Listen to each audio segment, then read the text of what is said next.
The way most people measure their own recovery from a musculoskeletal injury relies almost entirely on one thing: how much pain they feel today compared to yesterday. Pain is a genuinely poor measure of recovery progress. Tracking it as your primary metric explains a great deal of the confusion, frustration, and poor decision-making that occurs at critical moments in rehabilitation. Let me explain what a better measurement framework looks like, why pain is unreliable as a recovery signal, and how a structured tracker provides more actionable information. Pain is a protective alarm system, not a structural damage meter. It is calibrated by the nervous system using a complex combination of inputs: tissue state, perceived threat level, sleep quality, stress, the history of past injuries, and expectations about the current condition. The degree to which the brain perceives the situation as threatening is directly modifiable. Patients who understand what is happening in their tissue and what the recovery pathway involves consistently report lower pain even before any structural change has occurred. Two people with identical structural injuries can experience completely different pain intensities. The same person can have dramatically different pain on different days without any measurable change in tissue state. Pain is also the first thing that improves with rest, which is why rest feels like recovery even when structural rehabilitation is making no progress. This rest gives relief effect is clinically deceptive. The pain reduction from a week of rest can be significant enough to feel like genuine progress, while the underlying tissue structure and neuromuscular control are simultaneously deteriorating from disuse.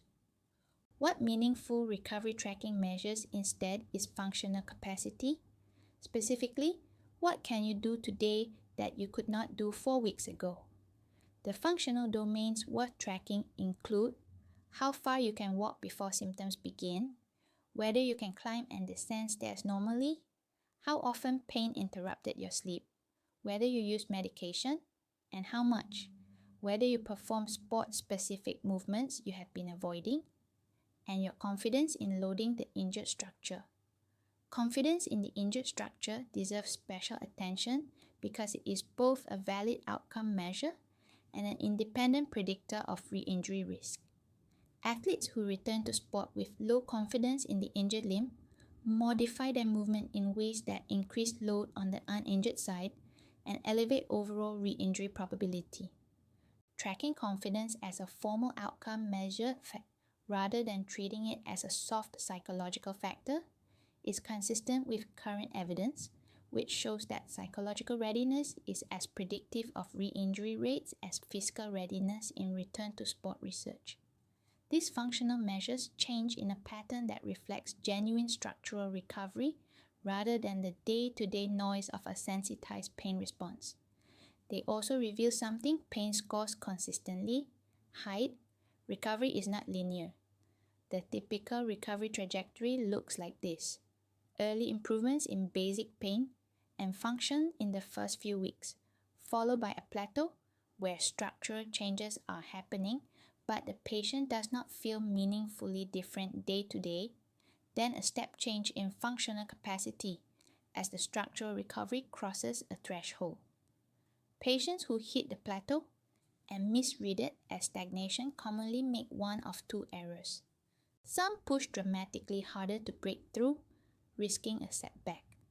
Others decide physiotherapy is not working and stop precisely before the period when the most meaningful functional gains were about to compound. Having structured data makes the plateau visible as a plateau rather than stagnation. It provides the context to distinguish a normal mid-recovery phase from a genuine signal that the program needs to change. In Malaysia, a common pattern is patients who stop physiotherapy after 6 to 8 sessions because pain has reduced from 7 out of 10 to 3. That reduction is real progress, but the structural rehabilitation is typically half completed. Functional data tells a different story. The stair descent is still limited, sport-specific movements are still being avoided, and confidence in the limb under load is still 40% of the uninjured side. The recovery tracker in the link in the description is built around the functional domains most relevant to musculoskeletal rehabilitation. It is designed so the data you collect translates directly into useful information for your physiotherapy appointments, helping both you and your physiotherapist make better decisions about when and how to progress the program. Start it on day 1, fill it in consistently, and review the trend across weeks rather than day to day. That is where genuine recovery becomes visible.